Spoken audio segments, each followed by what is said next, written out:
off a little bit there, but I don't really want to tweak it too much. That's better.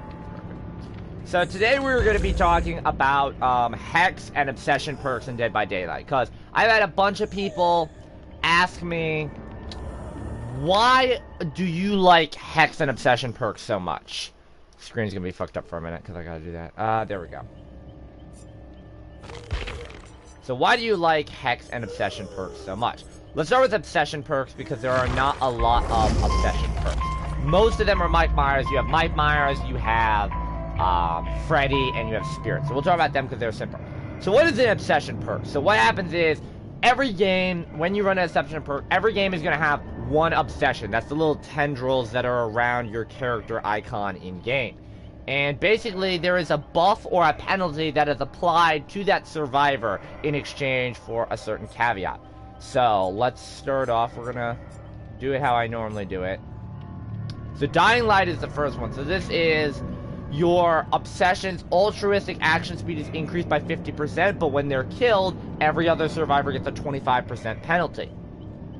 Now, the value of this is that there's really no advantage to this. Basically, it just means that the whoever the Obsession is heals and unhooks people faster. Now, the healing speed is nice, but the unhook speed is, it's unhooking. The benefit to this is when you kill the Obsession, that every other survivor gets a 25% penalty to repair, healing, and sabotage speed. So that makes generators and healing each other so much harder, especially with something like self-care. If you're using self-care with Dying Light, you're going to be healing yourself forever. Generators, if you don't have a toolbox or resilience, you're going to be sitting there for a long time. Now, Dying Light's problem is that it forces you to tunnel that one Obsession, because that Obsession is getting a bonus, so they can kind of just run around the map, stay away from the killer, and they just go for the unhooks, and they just go for healing, because they get it done faster. So until you remove the survivor from the equation, you don't get the penalty, and you don't get the Obsession. Now, this is one thing for me. I'm not a fan of Obsession perks as much, because they kind of force you into, and this is what I'll talk about, especially when we go on to Spirit and stuff like that, they force you to play a certain way. You can't really flow around the map hitting multiple people at a time. Yeah. I don't know why I'm doing this, but I kind of can't stop now. So the Obsession is, you're kind of going to be tunneling the Obsession on Dying Light, because you want to get rid of them out of the gate. We're going to skip the hexes for now. I need to find Obsession perks. So now you have Play With Your Food. That's another Mike Myers perk. So this is every time that you chase a survivor and let them escape, you get 3 tokens, and it increases your movement speed by 5% per token. So you get up to a 15% movement speed bonus. And then each offensive action, which is, hitting a survivor, hitting a survivor, I believe breaking a pallet and damaging generators count, I'm not sure. It spends 1 token. Now, this is one that you want to save the Obsession for last. This is a problem. This is where it conflicts. Because if you have Play With Your Food, you're going to be chasing your Obsession, and then you let them escape. Which is not that hard to do. You kind of just start chasing them from behind for a few seconds and then go after somebody else.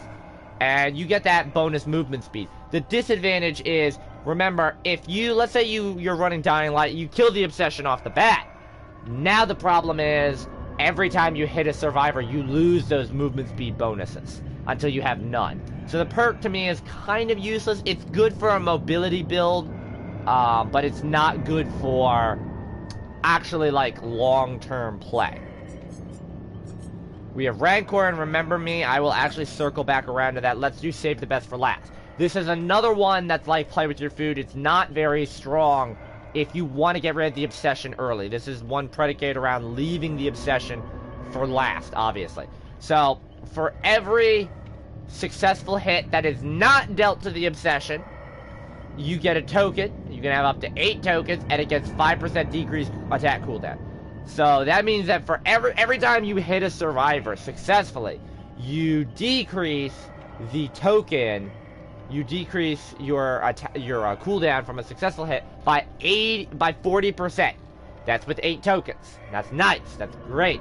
Problem is, when you attack your obsession, you lose 2 of those tokens, and if the obsession is killed or sacrificed, you do not get any of those.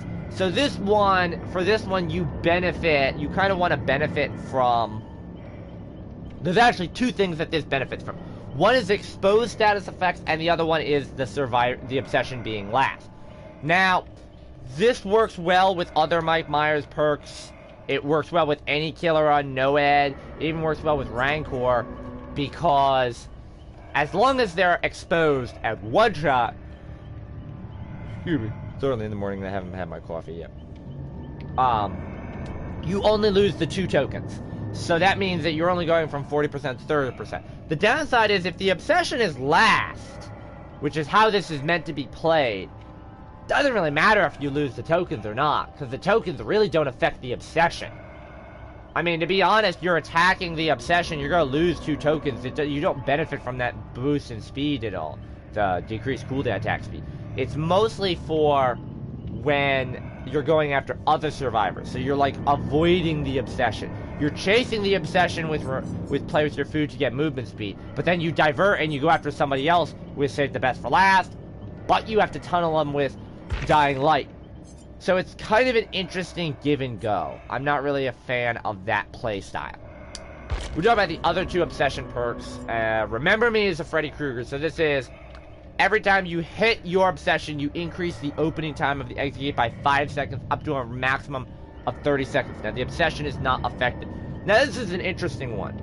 So, basically, you are tunneling your obsession, where every time you hit them, remember, 1 hit and 1 down, there's 2, you increase the opening time on the exit gate. Now, that's great for tunneling one survivor. The disadvantage to this really is that it doesn't do all that much. For one thing, if you're a good killer and you're going around and you're hitting people so fast that they can't really, I'm sorry, I should do this. You're hitting people so fast and you're killing them so fast that they're not able to, like, get gens done and get the exits open. It doesn't affect the hatch at all. There is a little bit of a thing where it takes longer for the hatch to spawn in. But, whoop-de-doo. If you're the last survivor alive, the hatch is going to open instantly. It just takes longer for the hatch to open. Because anything that involves opening the exit gates also works on the hatch. I don't think a lot of people realize that. Because the exit gate and the hatches are programmed the same.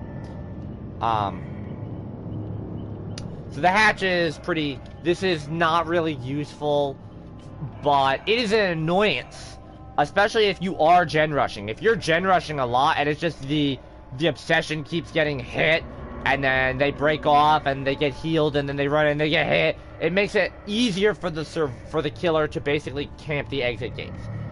To be honest, it's better on the pig than on anyone else. Because, like, the pig is one of those killers that just... She is so good at extending the game, but that's all she does is extend the game and make it long and boring. That's what Remember Me is for. Rancor is a bit of a crutch. Now, this is the last obsession perk we're going to talk about. It's a poor man's bitter murmur. So every time a generator is completed, you see your obsession's aura for 3 seconds. And it's not like, you know, barbecue and chili where their aura is revealed. You just see their location for a few seconds. That's it. Doesn't like track them or anything. But it's nice for finding them. And then when all the generators are completed, the obsession sees your aura, you see her, but whatever, I'm tired. The problem with it is it's kind of like a poor man's bitter murmur or a reverse barbecue and chili, where every time a generator is completed, you get the reveal. It's not a great reveal, but you get it. And then you have the big daddy-o, which is when all the gens are completed, the obsession is exposed, and you can kill them. What does that mean in layman's terms? Basically, it means that they are one shot and that you can kill them. You don't have to hook them, you just straight up... If you're playing the spirit, it's... She's kind of annoying when she does it, because she just goes, and stabs you a lot. And then goes, and starts slashing you. And goes, That's all she really does, is just slash you and go, Like a worse vampire. That is a good. I would like to have like a Frankenstein or a werewolf, or I would like to have like more generic supernatural type killers than this. That'd be kind of fun. Anyways, so problem with Rancor is this. To get the benefit out of Rancor, you don't want to go after the obsession. You want to go after everybody else. So again, this is great for stuff like play with your food and save the best for last, because you're going for everybody else but the obsession. But that means that the obsession has free reign to just sit there and gen rush you non-stop. They're just gen rushing on the generators. Because you're not going after them. And if you do go after the obsession off the bat, what's the fucking point? If I'm the obsession, I'm not going to let you Rancor me. I'm just going to straight up. I'm just going to like die. I'll die on hook. I'm not going to let you Rancor me. Okay, let's get that straight. If you're purposely avoiding me because you want to Rancor me, and then by some miracle I get down, I'm dying on hook. I am not going for the save. Like, unless the exit gate is open, and I have Deliverance, and I have Sprint Burst, and I have Dead Hard, some combination of those things, and I can get the fuck out of here away from you, I'm not doing it. I'll die on hook. Just to deny you that. Because when I play Spirit, and I will freely admit this, I use it as a crutch. I'm not a good Spirit. She is probably my weakest killer. Of all the killers in the game, I would say that the Spirit is my weakest. I'm good on Legion. Huntress is mid-tier for me. Freddy's garbage, but I play a good Freddy. The Pig is... the Pig is kind of garbage. I'm not really strong on Pig, but I mean, I know how to counter her. Clown is strong, but I'm a bit weaker on Clown. I used to be good on Clown when I first started playing him, but I played more Mike Myers, and it made me worse on Clown. I don't know why. Good Mike Myers, good Leatherface, good Doctor, good Hag, good Trapper, good Wraith. I don't like Hillbilly. I like Leatherface better. Nurse, I'm alright on. I used to be better on Nurse, but I stopped playing her for a while.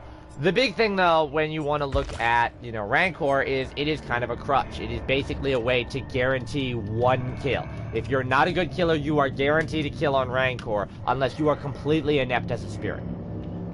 So we will talk about the last thing, and these are the perks that I prefer, are the Hex perks. Are there any other Hex perks? I think there...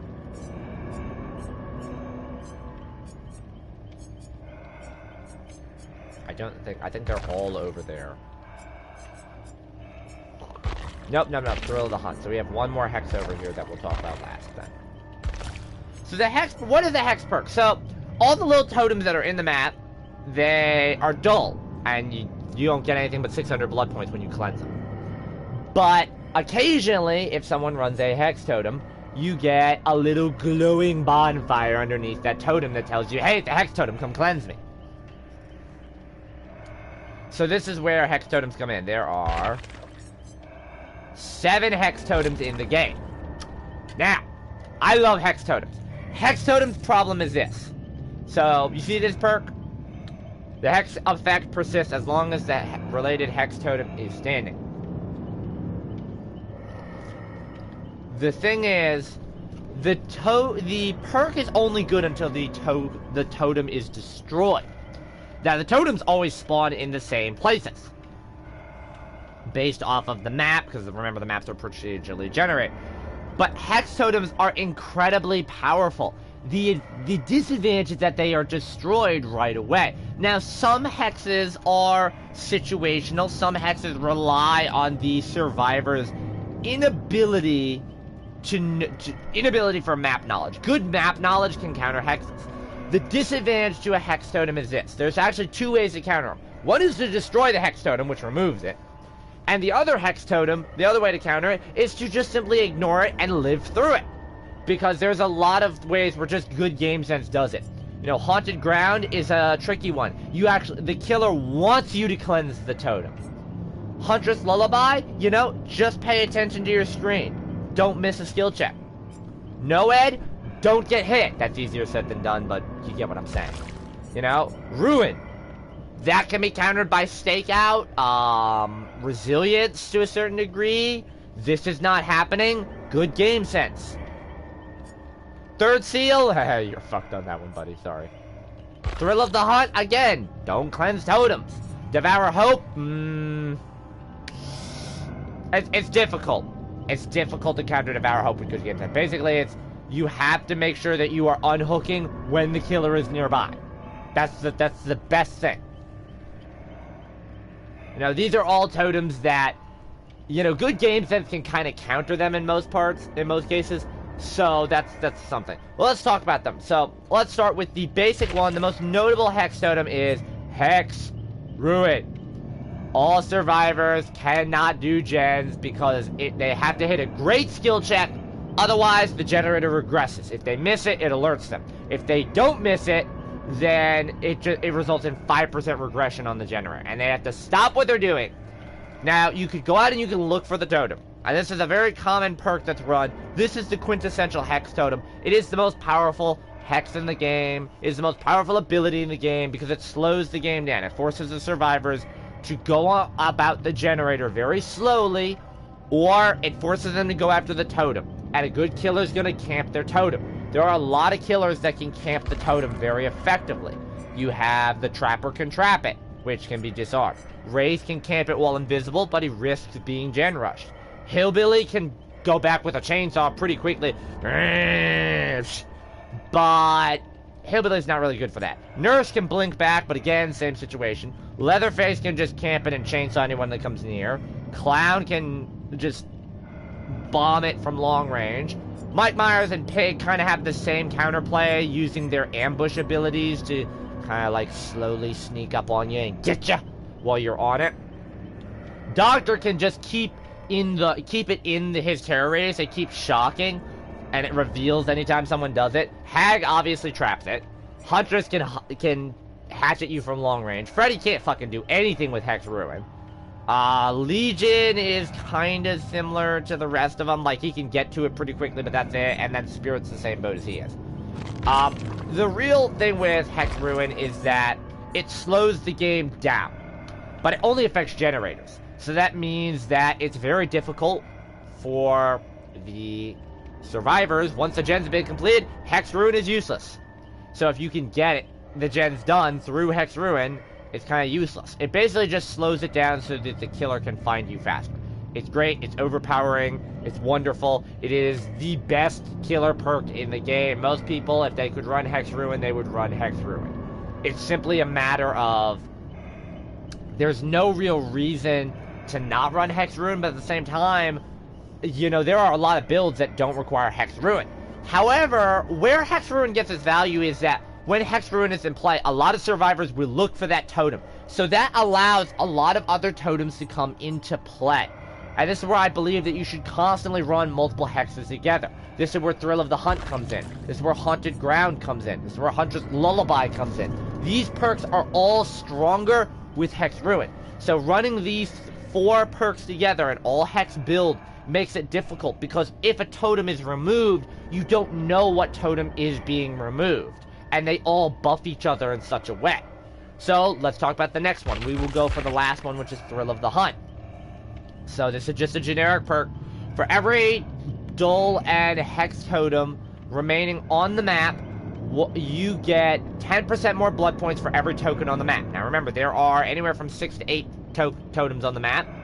So, you get a lot more blood points. As long as the totems are in play.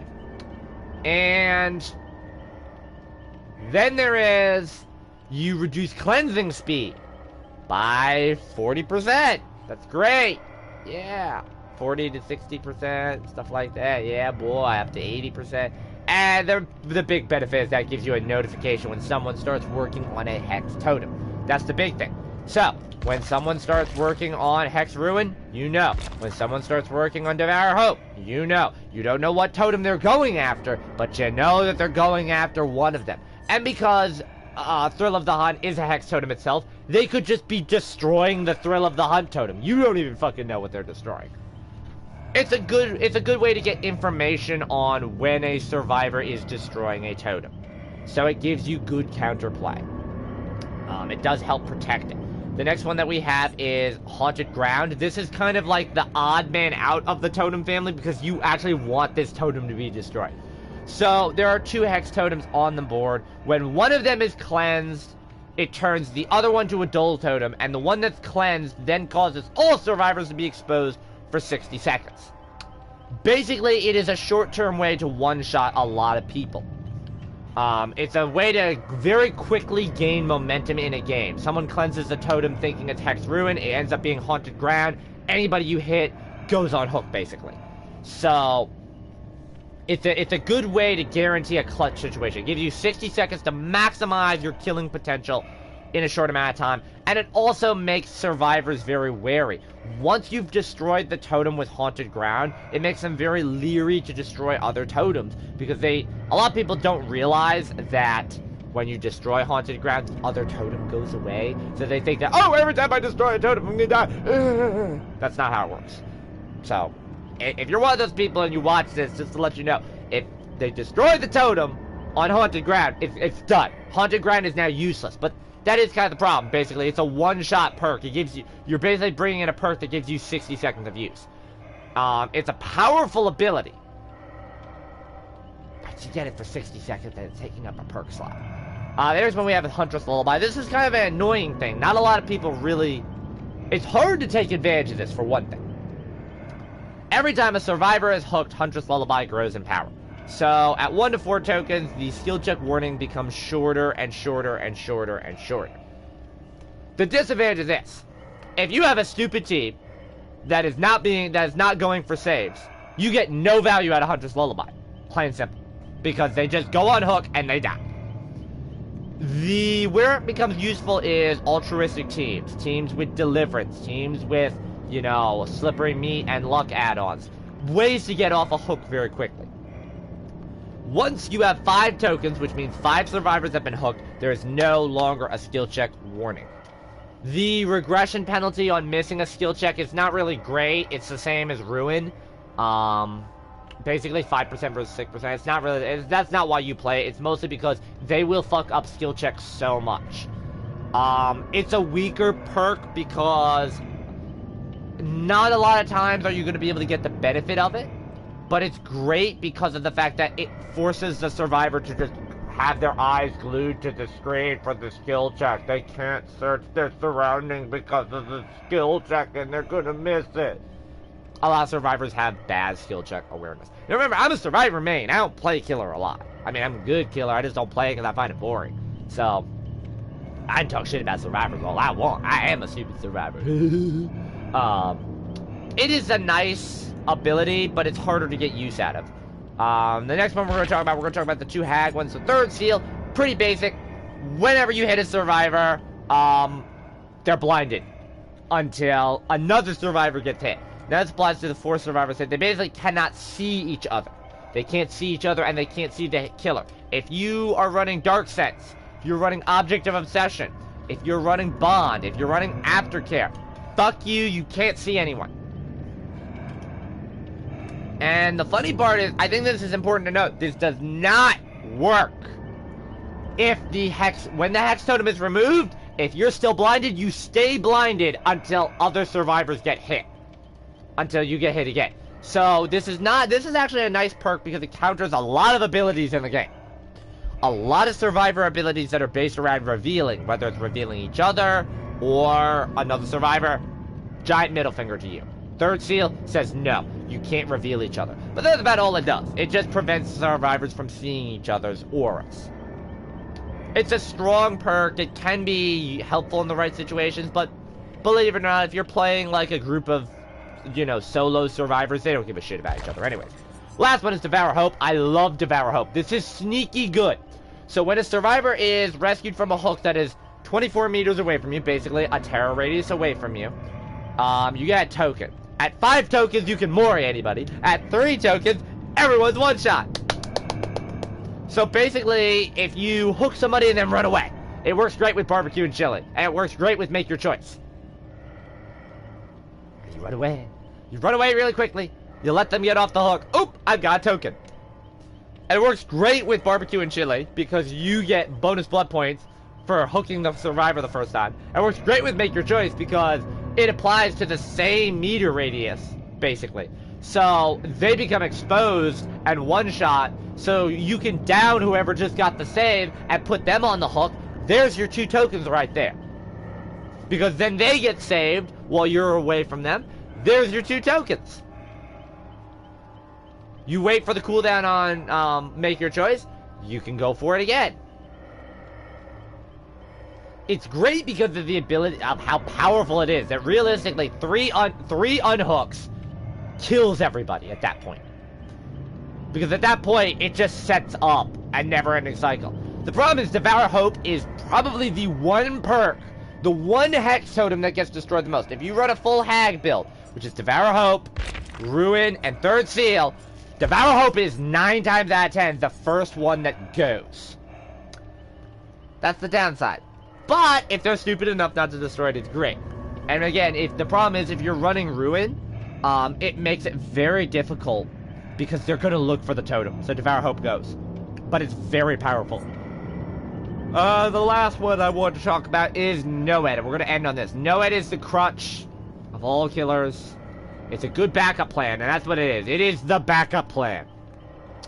When all the exit gates are powered, if there's a dull totem on the map, the Hex is applied to it. Now, this is how it works. This is why you want to cleanse all the fucking dull totems on the map when you see them. Okay? When there is a dull totem on the map, the Hex applies to it when it's it. And this is the great part. Noed spawns on any dull totem. It'll spawn in the same spot if all the totems are left in the game. But if you are destroying dull totems, then Noed comes into play on any totem. This can make this substantially easier or substantially harder on you. This is why you want to get rid of those little dull totems. Don't just sit there and say, I can ignore those little dull totems because they're not Hex totems. No, you get rid of them in case the killer has Noed, because it's going to fuck you over in the end. The movement speed increase is bullshit. It's nothing. It's the fact that every survivor is exposed. You can one-shot any survivor. That means Noed is useless unless you are already injured to begin with. There's no reason to heal if Noed is in play except for blood points and because it makes you a little bit faster. That's it. That's all there is.